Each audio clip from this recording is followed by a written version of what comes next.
Avanti tutta, il presidente Zaia non si ferma, forte del mandato di oltre 2 milioni di veneti sull'autonomia continua a pestare sull'acceleratore ed ecco fresco di nomina il pool di 8 super esperti costituzionalisti che seguirà punto per punto tutti i passaggi fianco a fianco al governatore, accanto a Luca Antonini, il padovano Mario Bertolissi. Da che cosa comincerà allora questa trattativa con il governo?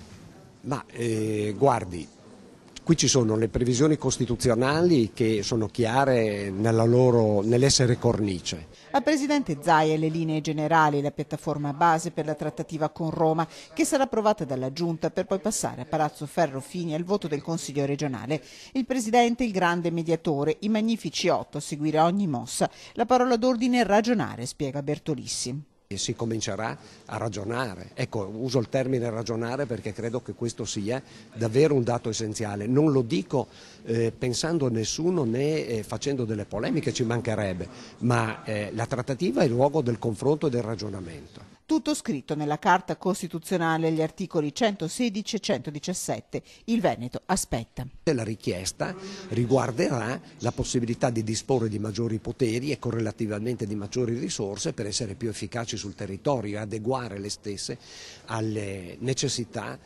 della struttura economico, sociale, di esordire familiare e per molti aspetti anche psicologica di queste gente.